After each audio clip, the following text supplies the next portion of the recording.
Hello everyone, welcome back to our channel. ఈరోజు special recipe వచ్చేసి క్రిస్పీగా లూజ్ ప్రాన్స్. మంచి స్టార్టర్ రెసిపీ. నిజంగా ఎంత బాగుంటుందో అసలు ఇంట్లో ప్రిపేర్ చేసామంటే నమ్మలేము, అంత పర్ఫెక్ట్గా వచ్చింది రెసిపీ. కానీ కొన్ని ఇంపార్టెంట్ టిప్స్ అయితే ఫాలో అవ్వాలి, అవన్నీ మనం మాట్లాడుకుందాం. ముందుగా అయితే 1 kg ప్రాన్ని శుభ్రంగా పసుపు ఉప్పు వేసి క్లీన్ చేసి వాటర్ లేకుండా స్ట్రెయిన్ చేసుకొని ఒక ప్లేట్లో తీసుకున్నాను. ఈ రెసిపీకి టైగర్ ప్రాన్ అయితే చాలా బాగుంటాయి. దొరకపోతే మీడియం సైజ్ ప్రాన్ అయినా ఓకే, బట్ చిన్న ప్రాన్ అంతగా సెట్ అవ్వదు. ఈ ప్రాన్ లోకి ముందుగా చిటికెడు పసుపు, 1 teaspoon salt, 1 teaspoon pepper powder అన్ని మీ టేస్ట్ కి సరిపడా వేసుకొని ఇందులోనే 1 టేబుల్ స్పూన్ మైదా, 2 టేబుల్ స్పూన్ కార్న్ ఫ్లోర్ కూడా వేసి నెమ్మదిగా కోట్ చేసుకోవాలి. ఈ రెసిపీలోకి కారం అయితే అస్సలు యూజ్ చేయము. సాల్ట్ పెప్పర్ ఇవన్నీ ముందే కలుపుకోవాలి. ఆ తర్వాత చాలా కొంచెం వాటర్ని వేసి అయితే స్ప్రింకిల్ చేసుకొని పైన లేయర్లా కోట్ చేసుకోవాలి మొత్తం. పసుపు ఉప్పు మిరియాల పొడి, టేబుల్ స్పూన్ మైదా, 2 టేబుల్ స్పూన్స్ కార్న్ ఫ్లోర్, కొంచెం వాటర్ స్ప్రింకిల్ చేసి ఇలా ప్రాన్ మీద పల్చని లేయర్లా కోట్ అయ్యేలా అయితే మనం మ్యారినేట్ చేసి పక్కన పెట్టుకోవాలి. ఇప్పుడు ఇంకోవైపు డీప్ ఫ్రైకి సరిపడా ఆయిల్ అయితే పెట్టుకోవాలి. ఇక్కడ చాలా ఇంపార్టెంట్ టిప్స్ అయితే ఉన్నాయి. ఆయిల్ అయితే చాలా వేడిగా ఉండాలి, ఇంకా హై ఫ్లేమ్లో పెట్టుకొని మాత్రమే ప్రాన్ అయితే వేపుకోవాలి. అలా వేడిగా ఉన్నప్పుడే ప్రాన్ వేసి హై ఫ్లేమ్లో వేపుకుంటూ ఉండాలి. ప్రాన్ని నూనెలో వేసాక వెంటనే గరిటె పెట్టకుండా 1 నిమిషం అలా విడిచిపెట్టేయాలన్నమాట. ఇది కూడా చాలా జాగ్రత్తగా గుర్తుపెట్టుకోవాలి. వెంటనే కలిపితే పైన ఉన్న కోటింగ్ మొత్తం చెదిరిపోతుంది. మనం హై ఫ్లేమ్లో వేపినప్పుడు మాత్రమే ప్రాన్ నుండి రిలీజ్ అయిన వాటర్ వచ్చినట్లే ఆవిరైపోతుంది, పైన లేయరు ప్రాన్ కతుక్కొని ఉంటుంది. అలా కాకుండా ఆయిల్ ఎక్కువ వేడిగా లేకపోయినా లేదంటే హై ఫ్లేమ్లో మనం వేపకపోయినా కూడా ప్రాన్ ఉడికి నిదానంగా కొంచెం వాటర్ రిలీజ్ అవుతుంది. అప్పుడు ఆ ప్రాన్ పైన ఉన్న లేయర్ మొత్తం సెపరేట్ అయ్యి నూనెలోకి వచ్చేస్తుంది అనమాట. సో హై ఫ్లేమ్లో మాత్రమే వేపుకోవాలి, గుర్తుపెట్టుకోండి. ఆయిల్ వేడిగా ఉండాలి, హై ఫ్లేమ్లో మాత్రమే వేపుకోవాలి.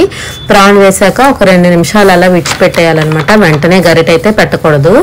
ఇలా అన్ని ప్రాన్ని హై ఫ్లేమ్లో వేపుకొని సైడ్ అయితే పెట్టుకోవాలి. ఒక టిష్యూ పేపర్లో ఉన్న ప్లేట్లోకి అయితే తీసుకోవాలి. ప్రాన్ పైన ఉన్న లేయర్ గోల్డెన్ బ్రౌన్ కలర్ లోకి రాగానే స్ట్రెయిన్ చేసుకొని టిష్యూ పేపర్ ఉన్న ప్లేట్లోకి అయితే తీసుకోండి.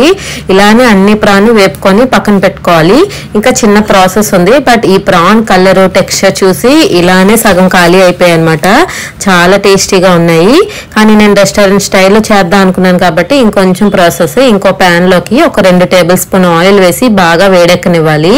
ఆయిల్ బాగా వేడిగా ఉన్నప్పుడు 1 టేబుల్ స్పూన్ సన్నగా తరిగిన వెల్లుల్లి తరుగు, 2 పచ్చిమిర్చి తరుగు, ఇంకా 2 టేబుల్ స్పూన్ల ఉల్లిపాయ తరుగు కూడా వేసి హై ఫ్లేమ్లో 2 మినిట్స్ అయితే టాస్ చేసుకోవాలి. ఈ రెసిపీలో కారం అసలు యూజ్ చేయమని చెప్పాను కదా, మనం స్టార్టింగ్ లో వేసిన పెప్పర్ పౌడర్ ఇంకా ఇక్కడ పచ్చిమిర్చి తరుగుతోనే మనం అంతా చూసుకోవాలి. మీకు కారం సరిపోకపోతే పెప్పర్ పౌడర్ని ఎక్స్ట్రా యాడ్ చేసుకోవాలి తప్ప ఎండు కారం అయితే అసలు యూజ్ చేయకూడదు. పచ్చిమిర్చి వెల్లుల్లి ఉల్లి తరుగు బాగా ఒక 2 మినిట్స్ హై ఫ్లేమ్లో టాస్ చేశాక మనం ఫ్రై చేసి పెట్టుకున్న ప్రాన్ కూడా వేసి హై ఫ్లేమ్లోనే ఇంకొక 2 మినిట్స్ అయితే టాస్ చేయాలి. ఈ రెసిపీకి రెస్టారెంట్స్లో అయితే అరోమాటిక్ పౌడర్ కానీ అజనమోటోను కానీ 1 టీ స్పూన్ అయితే యాడ్ చేస్తారు. దానివల్ల రెస్టారెంట్స్లో మంచి టేస్ట్ అయితే వస్తుంది, కానీ హెల్త్కి అయితే అస్సలు మంచిది కాదు. ఎందుకు తెలిసి వేయడం అని అయితే నేను వేయలేదు. కానీ రెస్టారెంట్ స్టైల్స్లో కావాలి అంటే మాత్రం కంపల్సరీ అరోమాటిక్ పౌడర్ కానీ అజనమోటోన్ కానీ 1 టీ స్పూన్ అయితే వేసుకోవాలి.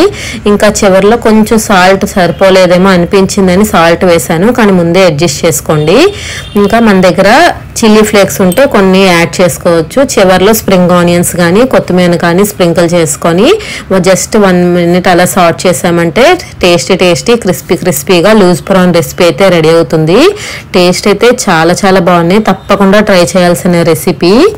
మీరు తప్పకుండా ట్రై చేసి రెసిపీ మీకు ఎలా వచ్చిందో ఖచ్చితంగా కామెంట్ చేసి చెప్పండి. వీడియో నచ్చితే లైక్ చేసి ఛానల్ని అయితే సబ్స్క్రైబ్ చేసుకోండి. ఇలాంటి చాలా రెసిపీస్ అయితే నా ఛానల్లో ఉన్నాయి, ఒక్కసారి చెక్ చేయండి. Thank you for watching. Bye.